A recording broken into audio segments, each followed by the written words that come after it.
Hello! Welcome to my next segment of A View into the Collection. This quarter, I will share with you some of the creative works of art from more recent donations made to the center. To begin, I would like to provide a brief history of collecting at the Indian Pueblo Cultural Center. When we opened our doors in 1976, much of the cultural heritage and artwork was provided directly from artists or from other museums. These were loaned to the center to help build what were our early iterations of a permanent exhibition. Over the years, many of these loaned items were then officially donated to the center. As the collection slowly grew, work behind the scenes involved a very active acquisitions committee. With funding an always conspicuous issue, much of the work meant fundraising efforts to build an acquisitions fund. This, in addition to actively building relationships with the Pueblo artisans with the goal to purchase their works or that the artists would generously donate to our collection. Loans from other established museums was a great help, so we thank museums such as the Maxwell Museum of Anthropology at the University of New Mexico. In recent years, however, an increasing number of collectors of Native American art and artifacts have found us. So what does that mean? It means that in more recent years, our collection continues to grow due to generous donors. I will begin with a donation of 3 wool ties from Tracy Schuster of Los Angeles, California. Tracy reached out to us at the center through our website in February 2021. Tracy informed me that her father bought the ties in Albuquerque when he moved from New York to California after World War II. She said, quote, "He never wore them. They are in perfect condition. I wondered if you would like to have them for your collection. I would like to find them a good home." End quote. Her experience as an archivist at the Getty Research Institute afforded her the know-how to do a bit of research about the ties before she found us online. In her research, she also located Dr. Ted Hohola of Isleta Pueblo, who is the director of the Indigenous Design and Planning Institute at the University of New Mexico's Architecture and Planning Department. A fortuitous connection it was, since Ted carries knowledge about the history of the Tewa Weaving Industry Company. The Tewa Weaving Shop was founded in 1938 and located on the Pueblo of Isleta before moving to its downtown Albuquerque location in 1943. The 3 wool ties donated by Tracy Schuster were created by native weavers at the Tewa Weaving Industry Store when it was located in downtown Albuquerque. The business specialized in hand-dyed wool products. At this shop were created various textiles for both Native people and the general public, and they employed many residents of Isleta Pueblo. It made sense to us at the Cultural Center to accept the ties into our permanent collection. Though there are only 3 representative weavings from what was once a thriving business, the story we can one day share with the public will make for a fascinating glimpse into our state's history. This also provides a foundation on which to build a larger collection of weavings produced at this forward-thinking business which supported many of our Pueblo community members. The beauty and challenge of working with a collection and in the museum field is the ever-shifting nature of the world and how we respond to those changes. For many generations, the market for buying and investing in Native American-made art was rich with buyers and sellers. Likewise, this provided a beneficial means of financial relief for Native American artists. Shifts and growth in technology, economic disruption, and recently a world pandemic affect how we spend our earnings, and worse, has left many of us with little to no dispensable income. Another challenge we must respond to involves many longtime collectors without a proper means of locating either a new home or a place to sell their beloved collection items. Due to these shifts in our world, we now receive more phone calls, emails, or drop-ins from collectors who seek to rehome their collection. Though it would be wonderful to say yes to every offer, we must be thoughtful and sensible about what we collect and why. At the Cultural Center, our focus is to collect artwork created by artists from the 19 pueblos of New Mexico. Since we do not focus on archaeological material, I inform potential donors to contact the appropriate institutions that do care for and interpret such items. As such, the Cultural Center takes into consideration Pueblo-made items from the mid to late 20th century to the present day. Next, I wish to share with you 4 pottery pieces donated by Phyllis Dargis of Anoka, Minnesota. The daughter of Phyllis, Sally Dargis, contacted the IPCC staff through our webpage. In her message, Sally wrote, quote, "My name is Sally Dargis. I have been helping my elderly mother go through her treasures and find good homes for them. She purchased 3 bowls and 1 kiva pot in 1999 from various artists in New Mexico. I have a picture of the 4 pots with the artists' names that I could send to you via email. She is particularly concerned about finding a home for the Kevin Gonzalez pot. My mom is hoping they will go to the right place. Would you be interested in having these in your collection? We're just looking for a good home to donate them to. Thank you." End quote. I consulted with Paula Mirabal, our curator of exhibits, and we both agreed they would be a good fit for our collection. The jar created by Kevin Gonzalez is of particular interest as we do not have many works of his in our collection. Also, it was special to Phyllis, which her daughter stated in her initial message. Kevin is the great-grandson of world-renowned potter Maria Martinez of San Ildefonso Pueblo. The polished red jar was made by Denise Chavarria of Santa Clara Pueblo. On it, she carved a water serpent, or what is commonly known as an avanyu. This is topped by a feather design which wraps around the narrow neck of the jar. It's a fine example of a smooth burnish and carved design elements. The small bowl with a ladder was made by Anita Cajero of Jemez Pueblo. The cutout step design element allows for a peek at the small form figures who sit on the ladder. Finally, the polychrome jar made by Acoma Pueblo potter Sandra Victorino shows off a variety of design elements, from the feather design painted around the neck to the band of Cocopelli figures leads the viewer's eyes to the balanced rows of steps and triangles that finish the jar.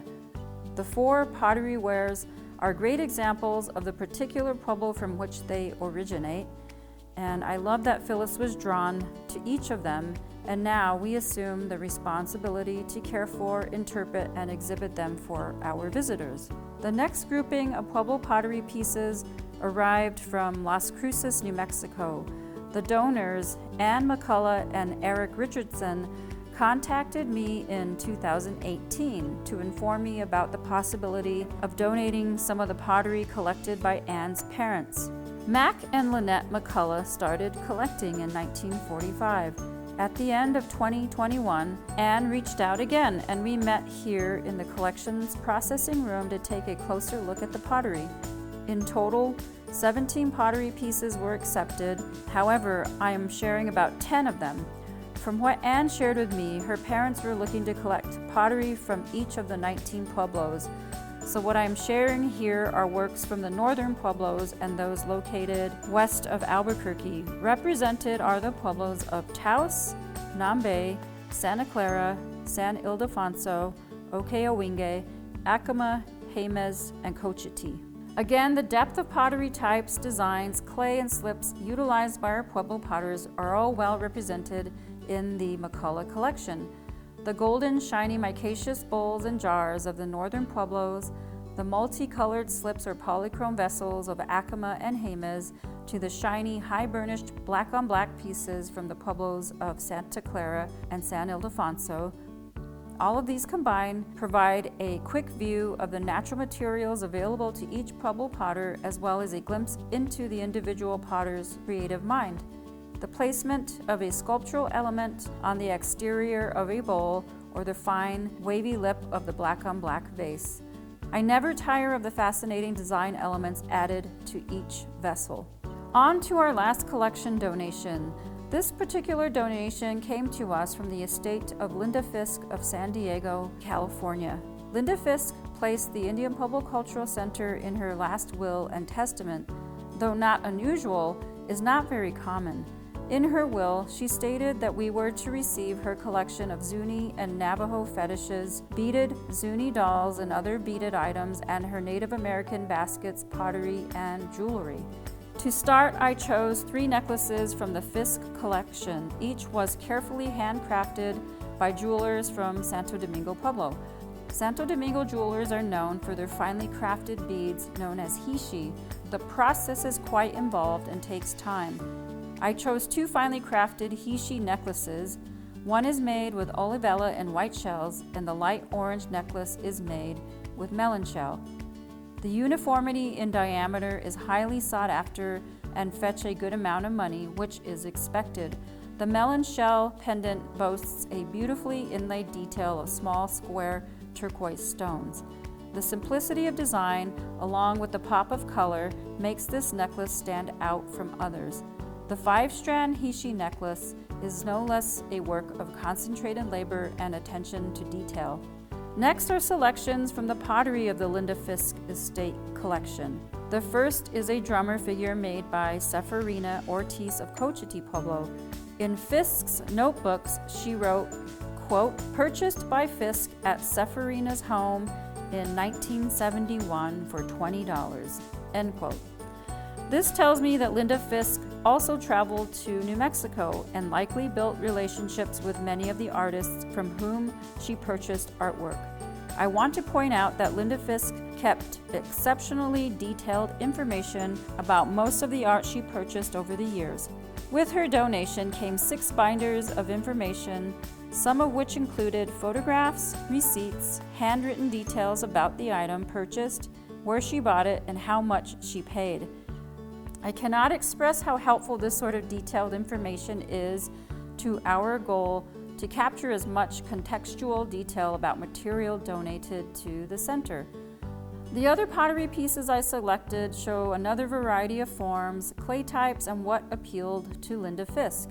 From the amount of owl and pig figures, I think she may have enjoyed these quite a bit. The medium-sized jar was made by Robert Tenorio of Santo Domingo, Pueblo. The pictorial jar exhibits his hand at bird and floral elements.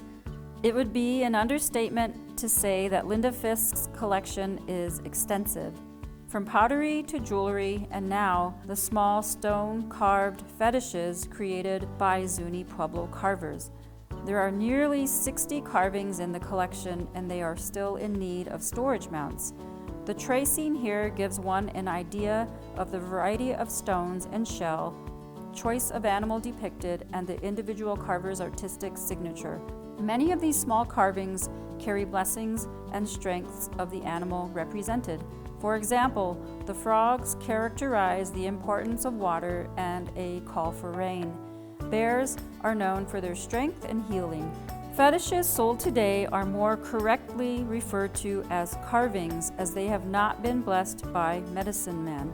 True fetishes are not commercially sold, and I do my best to now refer to these as carvings. Finally, in Fisk's illustrious collection are 150 beaded figures made by Zuni Pueblo artisans. I carefully selected a variety of figures. The diverse assortment includes horses or riders on horses, Pueblo dancers, Zuni Pueblo Oya maidens, koshari figures, cattle, birds, farm animals, and playful iterations of Easter rabbits, a school bus, and a small bear graduate. Again, the individual artist's hand is seen in how they choose to bead the figure. The color of the shiny iridescent glass beads or the headband on the raccoon figure. My personal favorite is the small white polar bear. I like the way the artist, Anna Saraceno, fashioned so much movement into the figure, and her beadwork is noticeably fine. Some of the longtime beadworkers say it was local traders who suggested the beading of small dolls to sell as curios to tourists. The early beaded figures are of 3 types: Comanches, skirts, and cowheads. The Comanches were beaded representations of men of the Comanche tribe from the plains who were feared raiders in our state. They had beaded headdresses and wore traditional clothing worn by Comanche males. The skirts were named due to their long, full skirts. They ranged in height from about 2 inches to about 4 inches. Often, a rabbit's foot would be incorporated into the clothing or as their feet. A looped strip of leather would be sewn into the tops of their heads to use as either a keyring, pendant, or Christmas ornament. The adept Zuni beadworkers were inspired to create sets of different social dances. One might see a pair of eagle dancers or a buffalo dancer with a buffalo maiden. What I find appealing is the variety and playfulness in choice of either an animal, an Easter bunny, or a plump beaded pincushion. Though most fall into a smaller size, I am always impressed by the larger beaded works such as the Zuni Oya Maiden or the nun figure. The nun is particularly great, and though I could not find in Fisk's notes any details about who created it, the beadwork sits over a used empty bottle of syrup. So you can see the brown face from the jar, and the entirety of the jar is covered in beads to form the details. I hope you enjoyed the whimsical works of these Zuni Pueblo artists. Claudia Salicione, Alicia and Farlan Kitaki, and Mabel and Margia Jihadi are a few of the artists whose names we do know. My guess is that there was a lot of collaborative work among the various Zuni artists to create these playful figures. As professionals in the museum field, we genuinely understand that our roles as caretakers of our cultural heritage allow us to ensure the longevity of each item in our care. We are entrusted with not only the physical object, but also with preserving and sharing that object's artistic, cultural, and historical value. In conjunction with other museum departments, we then provide as much context for the items selected to be exhibited. With so much changing in the current world of museums, we are encouraged to seek participation from our home communities through relationship building and collaboration. Our goal is to work more closely with our Pueblo artists and communities to gather appropriate and meaningful context for our collection items. As you saw, the amount and variety of art forms is extensive, and to all of our donors, we are grateful that you found the Indian Pueblo Cultural Center and place your trust in our ability to properly care for, interpret, and share with our visitors. Thank you.